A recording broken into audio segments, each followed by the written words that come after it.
Hey everybody, it's Robert. Thanks for checking out the video. I really struggled with the decision to go public, on my social media about politics, because at one time I really got down a terrible rabbit hole of just arguing with people online and not having any constructive conversations. That was basically during the 2016 election. During the 2020 election, I just didn't post. I supported my candidate, President Biden, in other ways, but I didn't get socially active at all. Then, in 2024, I felt pretty strongly that I had to I know I don't have a huge reach. I'm just one guy, one guy with a video camera, and I wanted to go with this message of positivity. I didn't want to attack anybody. It wasn't about Trump is bad. It was about Kamala is good. And I believe that. I believe that Kamala is a great candidate.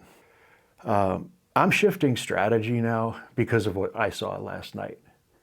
That, without a doubt, is the worst thing I could imagine seeing from the nominee of a major political party in this country, a former president nonetheless. I was absolutely appalled.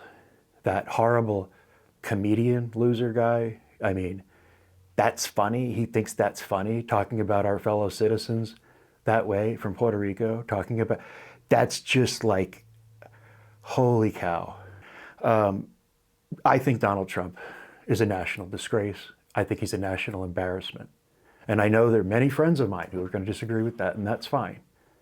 All right, I've endured a lot of negative comments about, insults about my candidate. And hey, politics is a blood sport. I get that. It's not for the faint of heart. If you're going to be in this, if you're going to be politically active, you're going to be attacked personally. Your candidate, of course, is going to be attacked. That's just the way it goes. I'm a novice historian. I study history a lot. And, there's been a lot of comparisons to Madison Square Garden in the 1930s with the neo-Nazi rally. And I'm telling you, this is not hyperbolic. It's spot on. It's spot on. Fear the others. I will protect you from the others. And who are the others? The migrant workforce that our economy depends on, and essentially we pretty much exploit, cheap labor next to free labor, jobs that we won't do. People that come here to seek a better life. I'm an Irish American. My great-grandmother was born in Ireland in utter poverty. And if you're anti-immigrant, well, you're anti-me.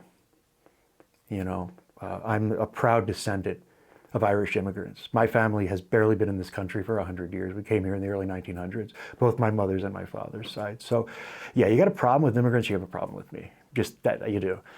Elon Musk, kind of funny, talking about someone who is here illegally.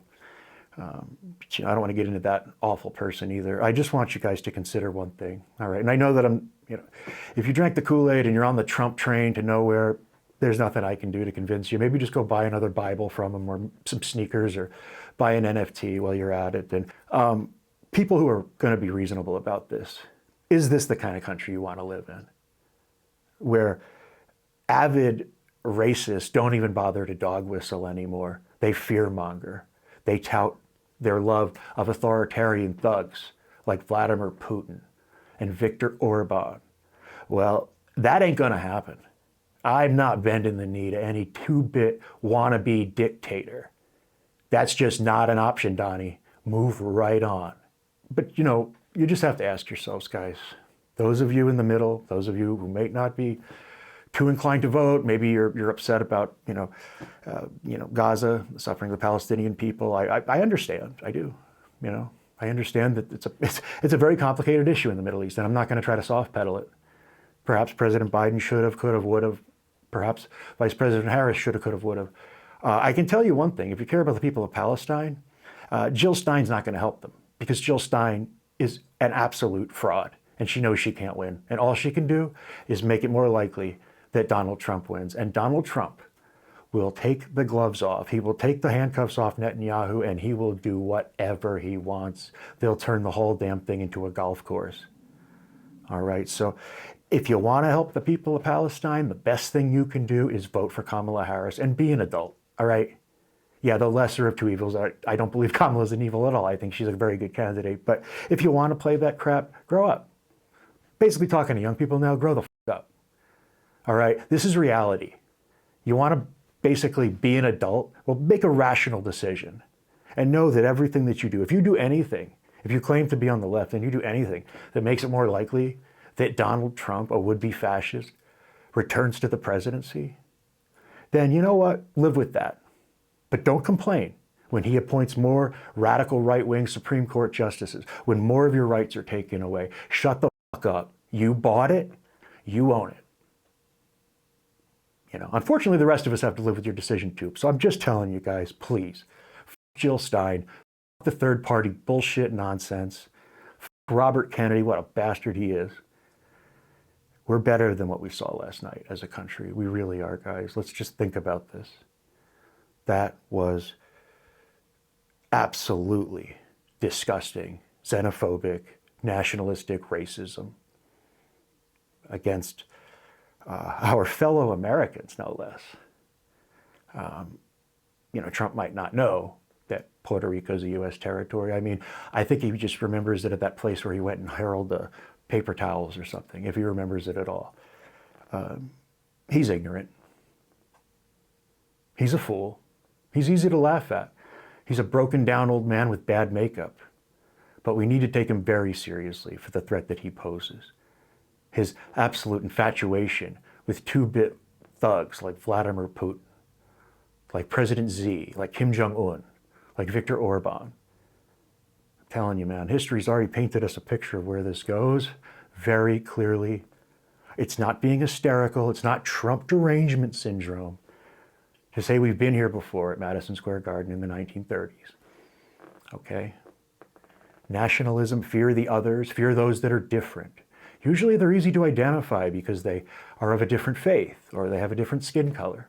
So it's very easy to start this tribalism, us against them. No, that's bullshit. We are Americans. We are Americans. Christian, Muslim, Jews, we are all Americans. All right? Don't let this horrible ideology sink in. Don't believe it.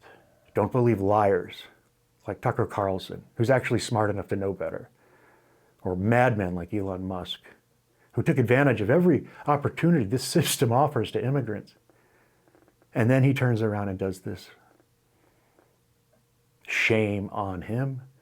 Shame on every one of those speakers, that awful comedian. It's just repulsive, guys, and we are better than this. Let's be better than this. Come on. We live in Arizona. If you're watching this and you live in, we're a very important state, okay? I've been volunteering with the Harris campaign. It's been an honor and a privilege. I've met so many wonderful people. But come on, let's do this. Let's turn the page on this very ugly 9, almost 10 years of xenophobia, of sexism, of racism, of ignorance, and of hate. Let's just do it. Let's turn the page, okay? All right, well, that's all I got, guys. That's my rant, but, those who are going to leave those nice little negative comments, go with it. I don't care. Say whatever you want. I'm not trying to talk to you. Hate to say it, but you're hopeless. All right? If Donald Trump can't convince you of what he is, what chance do I have? But for everybody else, let's vote. Let's vote early. Okay, the earlier you guys vote, the better it is, because that way the campaign knows who we still need to try to get out there to vote. And if you can, please help. Please volunteer, knock on doors, phone bank, donate, whatever you can do. I mean, when this is said and done, and I do believe we're going to win. I really do. But it's going to be something to say, I played a part in that. I stood up against fascism, against a wannabe tyrant, and all of his absolutely detestable, C-grade celebrities and just hate mongers with that horrible, horrible rally last night. So, all right, guys, I love you. Signing off. Even those that disagree, my many friends that do, I love you guys too, man. Certainly not personal. I think you're good people. I just think you're misled. All right. So that's all I got. Peace.